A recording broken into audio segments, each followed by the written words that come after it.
Hello students, कैसे हैं आप लोग। वेरी गुड स्टूडेंट्स, इसके प्रीवियस क्लास तक हम लोगों ने मोशन इन वन डायमेंशन का डिस्कशन किया कि कोई बॉडी की वन डायमेंशन में मोशन कैसे होती है, उसकी रिलेटिव वेलोसिटी आप कैसे निकालेंगे। रिलेटिव वेलोसिटी से रिलेटेड हम लोगों ने न्यूमेरिकल किए थे और उसके साथ साथ ही हम लोगों ने मोशन विद यूनिफॉर्म वेलोसिटी पढ़ा था, मोशन विद यूनिफॉर्म एक्सेलरेशन पढ़ा था, इक्वेशन ऑफ मोशन स्टडी किया था। ये ढेर सारे टॉपिक हम लोगों ने डिस्कस किया था। ओके, और मोशन इन वन डायमेंशन में सबसे इम्पोर्टेंट पॉइंट ये था कि हमें वेक्टर की रिक्वायरमेंट नहीं पड़ी, क्योंकि हमने एक डायरेक्शन को प्लस मान लिया, एक डायरेक्शन को माइनस मान लिया, हमारा पूरा का पूरा डिस्कशन हो गया।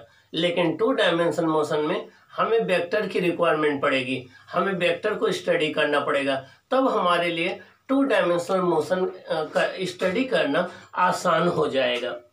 हमने स्टार्टिंग में हम लोगों ने डिस्कस किया था कि जब भी कोई बॉडी मोशन में होती है तो उसके कोऑर्डिनेट, कोई भी बॉडी जहां पर होती है उसके कोऑर्डिनेट होते हैं, एक्स वाई जेड 3 कोऑर्डिनेट होते हैं।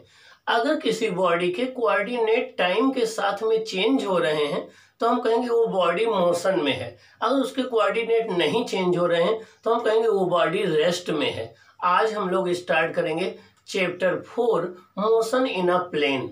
Chapter 4 motion in a plane, तो ये हमारा 4th चैप्टर होगा जो कि मोशन इन अ प्लेन होगा और इसको आज हम डिस्कस करेंगे। आइए हम देखते हैं कि मोशन इन अ प्लेन क्या है, इसको कैसे डिफाइन करेंगे। इसको टू डायमेंशनल मोशन भी कहते हैं, तो क्योंकि प्लेन हमेशा टू डायमेंशन में होता है, तो चाहे मोशन इन अ प्लेन आप बोलिए चाहे टू डायमेंशनल मोशन बोलिए, दोनों एक ही बातें हुई। आप ये कह दीजिए कोई बॉडी टू डायमेंशन में मूव कर रही है या कह दीजिए कोई बॉडी प्लेन में मूव कर रही है, तो वो दोनों एक ही बातें होगी। हाँ, आप प्लेन में ही आपको देखना पड़ेगा कि वो कौन से प्लेन में मोशन हो रही है, एक्स वाई प्लेन में हो रही है या वाई जेड प्लेन में हो रही है या एक्स जेड प्लेन में हो रही है, बॉडी किस प्लेन में मूव कर रही है। जैसे हम जिस फ्लोर पर खड़े हुए हैं ये एक्स वाई प्लेन है, अगर कोई बॉडी इस फ्लोर पर मूव कर रही है तो एक्स वाई प्लेन में मूव कर रही है। तो ये चीज देखना होगा कि किस प्लेन में बॉडी जो है वो मूव कर रही है। और प्लेन भी आपके हॉरिजॉन्टल हो सकते हैं, वर्टिकल हो सकते हैं, इंक्लाइंड हो सकते हैं, वो ये बात देखना है। जैसे प्रोजेक्टाइल मोशन वर्टिकल प्लेन में होती है, तो आइए हम डिस्कस करते हैं मोशन इन प्लेन क्या है, उसके विषय में बातें करते हैं। आपका है chapter 4 motion in a plane. Chapter 4 motion in a plane, topic first है motion in a plane. Motion in plane को क्या बोलते हैं? Two dimensional motion. क्या बोलते हैं? Two dimensional motion. क्या बोलते हैं? 2D motion. अब टू डायमेंशनल मोशन में आपके यहाँ एकेडमिक में, IIT में, नीट में क्या क्या सिलेबस में है देखिए आप। पहला है सर्कुलर मोशन। क्या है? सर्कुलर मोशन, जिसको हम CM बोलते हैं, जिसको हम CM बोलते हैं। सर्कल हमेशा एक प्लेन में बनता है, इसलिए circular motion in a plane होती है। तो पहला टू डायमेंशनल मोशन का एग्जांपल है सर्कुलर मोशन, जिसको हम लोग डिटेल में स्टडी करेंगे। सेकंड है आपका प्रोजेक्टाइल मोशन, जिसको हम लोग PM बोलते हैं। तो प्रोजेक्टाइल मोशन को हम लोग प्रोजेक्टाइल मोशन की स्टडी करेंगे, जिसको हम लोग हिंदी में प्रक्षेप गति कहते हैं, और सर्कुलर मोशन जिसको हम लोग हिंदी में वृत्तीय गति कहते हैं।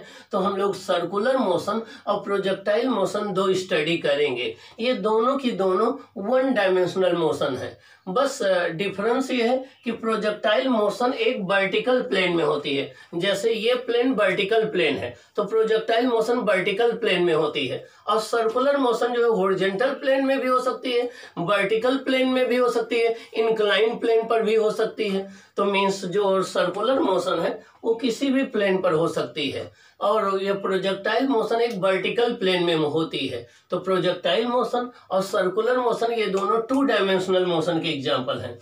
अब सर्कुलर मोशन में भी दो कैटेगरी हम लोग कर लेते हैं। यूनिफॉर्म सर्कुलर मोशन, जिसको हम लोग UCM बोलते हैं। यूनिफॉर्म सर्कुलर मोशन जिसको हम लोग UCM बोलते हैं, मीन्स जब भी कोई बॉडी एक कांस्टेंट स्पीड से जब भी कोई बॉडी एक कांस्टेंट स्पीड से सर्कुलर पाथ पर मूव करती है तो उसकी मोशन को हम लोग यूनिफॉर्म सर्कुलर मोशन बोलते हैं। दूसरी है नॉन यूनिफॉर्म सर्कुलर मोशन, इसको हम लोग NUCM बोलते हैं। क्या? NUCM, non uniform circular motion. तो जब कोई बॉडी वेरिएबल स्पीड से एक सर्कुलर पाथ पर मूव करती है तो उसको नॉन यूनिफॉर्म सर्कुलर मोशन कहते हैं। तो इसमें दो आ जाएंगे, uniform circular motion, non uniform circular motion, UCM, NUCM। इन दोनों का डिस्कशन हम करेंगे मोशन इन अ प्लेन में। अब आइए हम देखते हैं कि 2 डायमेंशनल मोशन क्या होती है, 3 डायमेंशनल मोशन क्या होती है, 1 डायमेंशनल मोशन क्या होती है। सपोज करो ये पॉइंट एक P है, ये P कोई एक पॉइंट है या ये कोई ऑब्जेक्ट है जिसकी लोकेशन P है। अब हमें इसकी लोकेशन को बताना है कि ये कहाँ पर है। तो उसके लिए हम क्या करते हैं, एक x एक्सिस ले लेते हैं, एक y एक्सिस ले लेते हैं, एक z एक्सिस ले लेते हैं, एक x एक्सिस ले लेते हैं, एक y एक्सिस ले लेते हैं, एक z एक्सिस ले लेते हैं। और x एक्सिस के पैरेलल इसकी जो डिस्टेंस होती है वो x होती है, y एक्सिस के पैरेलल जो डिस्टेंस होती है y होती है, z एक्सिस की जो पैरेलल डिस्टेंस होती है z होती है। तो x y z ये जो है इसके कोऑर्डिनेट कहलाते हैं, इस ऑब्जेक्ट के या इस पॉइंट के x y z इसके कोऑर्डिनेट कहलाते हैं। तो जब भी कोई बॉडी 3 डायमेंशन में या स्पेस में होती है, तो जैसे मान लीजिए ये कोई बॉडी है, ये स्पेस में है, अब इसकी लोकेशन बताना है तो एक हम x एक्सिस ले लेंगे, एक y एक्सिस ले लेंगे, एक z एक्सिस ले लेंगे। अब हम x एक्सिस से x एक्सिस के पैरेलल डिस्टेंस चलेंगे यहाँ तक पहुंचने के लिए, फिर y एक्सिस के पैरेलल डिस्टेंस चलेंगे, फिर हम z एक्सिस के पैरेलल डिस्टेंस चलेंगे तो यहाँ पहुंच जाएंगे। तो यहाँ तक पहुंचने के लिए हमें 3 डिस्टेंस ट्रेवल करनी पड़ेगी, एक पैरेलल टू y एक्सिस, एक पैरेलल टू z एक्सिस, एक पैरेलल टू x एक्सिस। तो इसके हम कहेंगे इसके कोऑर्डिनेट x y z हैं। क्या है? x y z हैं। तो x y z जो है इसके कोऑर्डिनेट कहलाएंगे अगर ये 3 डायमेंशन में या स्पेस में होगी। अब अगर कोई ऑब्जर्वर यहाँ पर O पर खड़ा हो जाए, O को अगर हम ओरिजिन या रेफरेंस पॉइंट मान लें, O पर कोई ऑब्जर्वर खड़ा हो जाए और इस बॉडी के 3 कोऑर्डिनेट को ये ऑब्जर्व करने लगे, O पर कोई ऑब्जर्वर खड़ा हो जाए और इस बॉडी के 3 कोऑर्डिनेट को ऑब्जर्व करने लगे, तो देखिए वो क्या देखेगा। वो देख सकता है कि इन तीनों कोऑर्डिनेट में से या तो x टाइम के साथ चेंज हो रहा, मींस बॉडी x एक्सिस के लंग जा रही है, या तो y टाइम के साथ चेंज हो रहा, बॉडी y एक्सिस के लंग जा रही है, या तो z कोऑर्डिनेट टाइम के साथ चेंज हो रहा, बॉडी z एक्सिस के लंग जा रही है। मतलब क्या हुआ, या तो x कोऑर्डिनेट टाइम के साथ चेंज हो रहा, हम कहेंगे x जो है वो टाइम का फंक्शन है, x इक्वल टू ft, और y और z कोऑर्डिनेट इसके फिक्स हो जाएंगे। या तो y कोऑर्डिनेट इसका टाइम का फंक्शन होगा, y कोऑर्डिनेट चेंज हो रहा और टाइम के साथ x और z इसके फिक्स्ड होंगे, या तो इसका z कोऑर्डिनेट चेंज हो रहा होगा, x और y फिक्स्ड होंगे। तो इस तरीके से तीनों कोऑर्डिनेट में से केवल एक कोऑर्डिनेट अगर टाइम के साथ चेंज हो रहा है, तीनों कोऑर्डिनेट में से केवल एक कोऑर्डिनेट टाइम के साथ चेंज हो रहा, तो हम कहेंगे ये 1 डायमेंशनल मोशन है, यह motion in a straight line है। ये 1 डायमेंशनल मोशन है, यह motion in a straight line है। जैसे जब किसी बॉडी को हम अपवर्ड प्रोजेक्ट करते हैं तो इसका केवल z कोऑर्डिनेट चेंज होता है, ये 1 डायमेंशनल मोशन है। कोई बॉडी डाउनवर्ड फॉल करती है तो इसका केवल z कोऑर्डिनेट चेंज होता है, ये 1 डायमेंशनल मोशन है। कोई बॉडी स्ट्रेट लाइन में चलती है तो उसका केवल एक कोऑर्डिनेट चेंज होता है, वो 1 डायमेंशनल मोशन होती है। तो जब भी किसी ऑब्जेक्ट के 3 कोऑर्डिनेट में से केवल एक कोऑर्डिनेट टाइम के साथ चेंज हो रहा हो, तो चाहे वो x चेंज हो रहा हो, चाहे y चेंज हो रहा हो, चाहे z चेंज रहा होगा। अगर x चेंज हो रहा होगा तो बॉडी x एक्सिस के लंग जा रही होगी, y चेंज हो रहा होगा तो बॉडी y एक्सिस के लंग जा रही होगी, अगर z चेंज हो रहा होगा तो बॉडी z एक्सिस के लंग जा रही होगी। तो जब भी इन 3 कोऑर्डिनेट में से केवल एक कोऑर्डिनेट टाइम के साथ चेंज हो तो हम इसे बोलते हैं 1 डायमेंशनल मोशन। क्या बोलते हैं? 1 डायमेंशनल मोशन। और अब जब भी इसमें इसके 3 कोऑर्डिनेट में से 2 टाइम के साथ चेंज हो, 2 कोऑर्डिनेट टाइम के साथ चेंज हो, जैसे देखिए एक्स वाई हो सकता हो टाइम के साथ चेंज हो रही हो। जब बॉडी एक्स वाई प्लेन में मूव कर रही होगी तो उसका एक्स और वाई कोऑर्डिनेट टाइम के साथ चेंज हो रहा होगा। या वाई जेड कोऑर्डिनेट उसका चेंज हो रहा होगा जब बॉडी वाई जेड प्लेन में, अगर हम इसको एक्स एक्सिस मान लें, इसको वाई एक्सिस मान लें, इसको जेड एक्सिस मान लें, तो ये फ्लोर एक्स वाई प्लेन हो जाएगा, ये आपका बोर्ड जो है वाई जेड प्लेन हो जाएगा, ये एक्स जेड प्लेन हो जाएगा, ये वाल एक्स जेड प्लेन हो जाएगी, ये वाई जेड प्लेन हो जाएगा, ये एक्स वाई प्लेन हो जाएगा। तो जब भी बॉडी एक्स वाई प्लेन में मूव कर रही हो या वाई जेड प्लेन में मूव कर रही हो या एक्स जेड प्लेन में मूव कर रही हो, तो उसके दो कोऑर्डिनेट चेंज होंगे। एक आपका हो सकता हो एक्स वाई चेंज हो रहा हो, जेड फिक्स हो सकता हो वाई जेड चेंज हो रहा हो, एक्स फिक्स है, हो सकता हो एक्स जेड चेंज हो रहा हो, वाई फिक्स है। तो उसके दो कोऑर्डिनेट टाइम के साथ चेंज होंगे, तीसरा फिक्स्ड होगा, या ऐसा कहिए उसके दो कोऑर्डिनेट टाइम के फंक्शन होंगे, ये x y equal to x t, x y time का फंक्शन होगा, मीन्स एक्स वाई चेंज हो रहा होगा, या वाई जेड टाइम का फंक्शन होगा, वाई जेड चेंज हो रहा होगा, या एक्स जेड टाइम के साथ चेंज हो रहा होगा। तो हम कहेंगे ये बॉडी टू डायमेंशनल मोशन में है। किसमें है? टू डायमेंशनल मोशन में है। किसमें है? टू डायमेंशनल मोशन में है। एग्जाम्पल क्या हो गया? Circular motion. और एग्जाम्पल क्या हो गया? Projectile motion. और क्या हो गया? Motion of a snake on the floor. Motion of a snake on the floor. ये आपके सब टू डायमेंशनल मोशन के एग्जाम्पल हो गए। अब अगला है, अगर इसके थ्री के थ्री कोऑर्डिनेट चेंज हो रहे हो टाइम के साथ, तो इसको थ्री डायमेंशनल मोशन कहते हैं, या मोशन इन स्पेस बोलते हैं। अगर किसी मूविंग ऑब्जेक्ट के थ्री कोऑर्डिनेट चेंज हो रहे हो, तो हम कहते हैं वो थ्री डायमेंशनल मोशन में है, या मोशन इन स्पेस है। Example, motion of a flying birds, motion of an helicopter, motion of the motion of a flying bird, ETC। ये क्या है? थ्री डायमेंशनल मोशन है, क्योंकि जब भी कोई बर्ड्स मोशन में होगी तो वो अपवर्ड भी जा सकती है, डाउनवर्ड जा सकती है, हॉरिजॉन्टल भी चल सकती है, एक्स एक्सिस के लंब भी चल सकती है, वाई एक्सिस के लंब भी चल सकती है, जेड एक्सिस के लंब भी चल सकती है। तो जब भी कोई बॉडी जो है उसके तीनों की तीनों कोऑर्डिनेट टाइम के साथ चेंज हो रहे हो, तो वो थ्री डायमेंशनल मोशन में कहलाती है। क्या कहलाती है? थ्री डायमेंशनल मोशन, या मोशन इन स्पेस बोलते हैं। ये आपके सिलेबस में नहीं है। आइए देखिए हम डिफाइन कैसे करेंगे।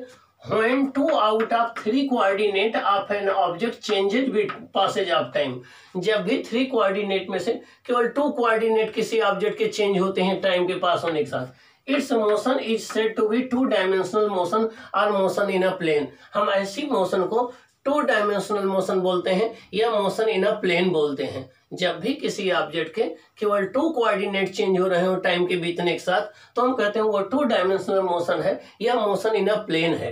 एग्जाम्पल हो गया सर्कुलर मोशन और प्रोजेक्टाइल मोशन। क्या? सर्कुलर मोशन और projectile motion. When all three coordinates of an object changes with the time, its motion is called three-dimensional motion or motion in a space। जब भी किसी object के three coordinate time के साथ change हो रहे हो, मान लीजिए कोई बर्ड्स है, तो वो जेड एक्सिस के नाम ऊपर नीचे उड़ सकती है तो उसका जेड चेंज हो जाएगा, वो हॉरिजॉन्टल चल सकती है तो उसका एक्स चेंज हो जाएगा, वो हॉरिजॉन्टल में वाई एक्सिस के नाम चल देती है तो उसका वाई चेंज हो जाएगा। तो जब भी किसी कोई बॉडी स्पेस में मूव कर रही हो जिससे उसके थ्री कोऑर्डिनेट चेंज हो रहे हो, तो उसकी मोशन को थ्री डायमेंशनल मोशन या मोशन इन अ स्पेस बोलते हैं। Example, motion of A birds in the sky, ये थ्री डायमेंशनल मोशन का एग्जाम्पल है। अगला है, when only one either x either y or z coordinate of the object changes with time, its motion is called one dimensional motion or motion in a straight line।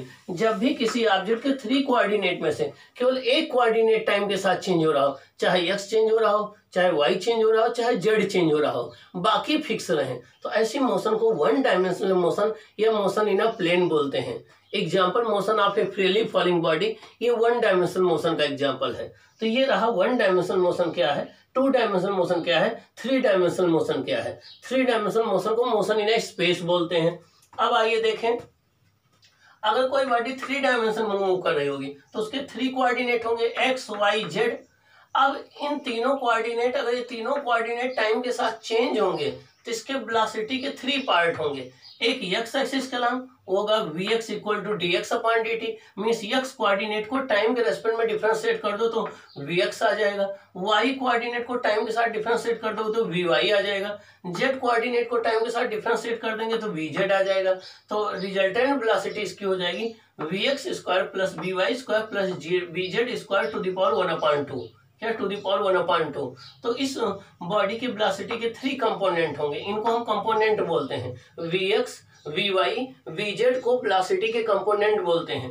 We x कहलाता है component x axis के long, v y कहलाता है component y axis के long, v z कहलाता है component z axis के long. और अब एक्सलेशन की बात करें तो इसके एक्सलेशन के भी 3 कंपोनेंट होंगे। ए एक्स हो जाएगा d b x upon d t, a y हो जाएगा d b y upon d t, a z हो जाएगा d b z upon d t. तो एक्सलेशन हो जाएगा a equal to a x square plus a y square plus a z square का square root आ जाएगा। ये total acceleration आ जाएगा। हम कहेंगे इसके एक्सलेशन के 3 कंपोनेंट है, एक एक्स कंपोनेंट जो एक्स एक्सिस के लॉन्ग है, एक वाई कंपोनेंट जो वाई एक्सिस के लॉन्ग है, एक जेड कंपोनेंट जो जेड एक्सिस के लॉन्ग है। रिजल्टेंट एक्सलेशन ये आ जाएगा। अब अगली बात ये होती है कि अभी मैंने बताया कि 1 डायमेंशनल मोशन में स्टडी करने के लिए हमें वेक्टर की कोई रिक्वायरमेंट नहीं थी। हमने एक डायरेक्शन को प्लस ले लिया, एक को माइनस ले लिया, उसी से हमारी सारी प्रॉब्लम सॉल्व हो गई। लेकिन अगर हम 2 डायमेंशनल मोशन पढ़ना चाहते हैं तो हमें वेक्टर की रिक्वायरमेंट होगी। तो पहले हम लोग वेक्टर देख लें, वेक्टर क्या है, स्केलर क्या है, वेक्टर के विषय में डिटेल से स्टडी कर लें। तो फिजिकल क्वांटिटी को हम 2 बेसिस पर क्लासीफाई कर सकते हैं। एक ये देख करके कि क्या उनको डायरेक्शन की रिक्वायरमेंट है या नहीं है। अगर उनको डायरेक्शन की रिक्वायरमेंट नहीं है तो उन्हें हम कहेंगे स्केलर क्वांटिटी। क्या कहेंगे? Scalar quantity. तो स्केलर क्वांटिटी में केवल मैग्नीट्यूड होता है, स्केलर क्वांटिटी में केवल मैग्नीट्यूड होता है। और इनको हम सिंपल अलजेब्रा के द्वारा, सिंपल मैथमेटिक्स के द्वारा ऐड कर सकते हैं, सब्ट्रैक्ट कर सकते हैं, मल्टीप्लाई कर सकते हैं, डिवाइड कर सकते हैं। तो वह फिजिकल क्वांटिटी जिनको कंप्लीट डिस्क्राइब करने के लिए, वह फिजिकल क्वांटिटी जिनको कंप्लीट डिस्क्राइब करने के लिए केवल मैग्नीट्यूड की रिक्वायरमेंट होती है, जैसे 2 kg, ये मैग्नीट्यूड है। मैग्नीट्यूड में दोनों आ जाता है, न्यूमेरिकल वैल्यू और यूनिट।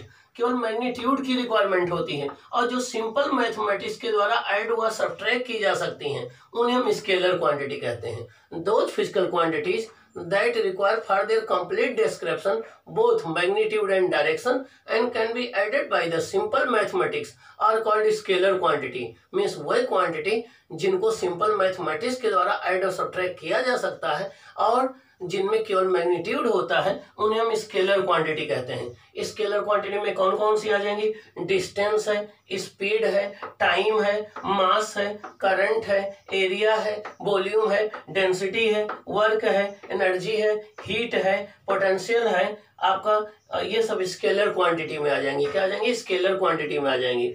दूसरा होती है वेक्टर क्वांटिटी। क्या? Vector quantity. वेक्टर क्वांटिटी को डिस्क्राइब करने के लिए हमें 2 चीज चाहिए, एक तो मैग्नीट्यूड चाहिए, एक डायरेक्शन चाहिए। एक मैग्नीट्यूड चाहिए, एक डायरेक्शन चाहिए। दूसरा ये वेक्टर एडिशन के द्वारा, इसको हम ज्योमेट्रिकल एडिशन भी बोलते हैं। तो इनको हम ज्योमेट्री के रूल के द्वारा ऐड और सब्ट्रैक्ट कर सकते हैं। इनको हम सिंपल मैथमेटिक्स से ऐड और सब्ट्रैक्ट नहीं कर सकते हैं। इनके लिए एक स्पेशल एडिशन होता है जिसको वेक्टर एडिशन कहते हैं या जिसको ज्योमेट्रिकल एडिशन कहते हैं। तो जो वेक्टर क्वांटिटी होती है उनको हम वेक्टर एडिशन से ऐड करते हैं या ज्योमेट्रिकल एडिशन से ऐड करते हैं। अभी हम आगे डिस्कस करेंगे ये क्या होता है।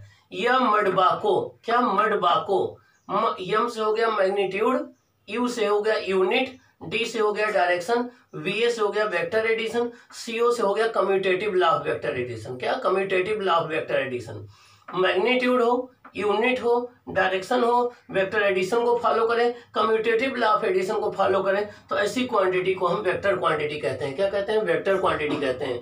तो वह क्वांटिटी जिनमें मैग्नीट्यूड भी हो, जिनमें डायरेक्शन भी हो, जो वेक्टर एडिशन के द्वारा ऐड की जाए उन्हें हम वेक्टर क्वांटिटी कहते हैं। जैसे वेलोसिटी है, डिस्प्लेसमेंट है, फोर्स है, मोमेंटम है, इलेक्ट्रिक फील्ड है, मैग्नेटिक फील्ड है, लीनियर मोमेंटम है, एंगुलर मोमेंटम है, टार्क है। ये सब आपकी जो है क्या है? वेक्टर क्वांटिटी है। तो स्टार्टिंग कहाँ से करेंगे? डिस्प्लेसमेंट से। डिस्प्लेसमेंट आ जाएगा, वेलोसिटी आ जाएगा, एक्सेलरेशन आ जाएगा, फोर्स आ जाएगा, मोमेंटम आ जाएगा, टार्क आ जाएगा, इलेक्ट्रिक फील्ड आ जाएगा, मैग्नेटिक फील्ड आ जाएगा, मैग्नेटिक मोमेंट आ जाएगा। ये सारी जो है आपकी वेक्टर क्वांटिटी होती हैं। क्या होती हैं? वेक्टर क्वांटिटी होती हैं। तो एक स्केलर क्वांटिटी हो गई, एक वेक्टर क्वांटिटी हो गई। अब हम वेक्टर क्वांटिटी का डिटेल में स्टडी करेंगे कि इसको ऐड कैसे करें, सब्ट्रैक्ट कैसे करें, इसको रिप्रेजेंट कैसे करें। हम ये डिस्कशन करेंगे किसका? वेक्टर क्वांटिटी का।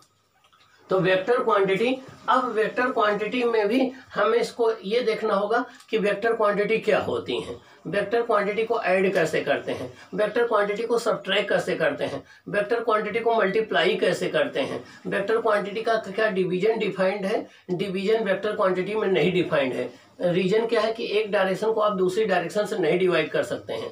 तो एडिशन है, मल्टीप्लिकेशन है, सब्ट्रैक्शन है, ये तो पॉसिबल है वेक्टर क्वांटिटी में, लेकिन उनका डिवीजन नहीं पॉसिबल है। हाँ, उनके मैग्नीट्यूड को हम डिवाइड कर सकते हैं, क्या मैग्नीट्यूड को डिवाइड कर सकते हैं। तो वेक्टर क्वांटिटी में डिवीजन डिफाइंड नहीं है, बाकी एडिशन, सब्ट्रैक्शन, मल्टीप्लिकेशन इसको हम फॉलो करते हैं। तो अब हम देखेंगे कि जो हमारे स्केलर क्वांटिटी हैं और वेक्टर क्वांटिटी हैं उनको हम कैसे हैंडल करें, उनको कैसे सॉल्व करें, उनके न्यूमेरिकल कैसे सॉल्व करें, ये हम लोग डिस्कस करेंगे। ओके।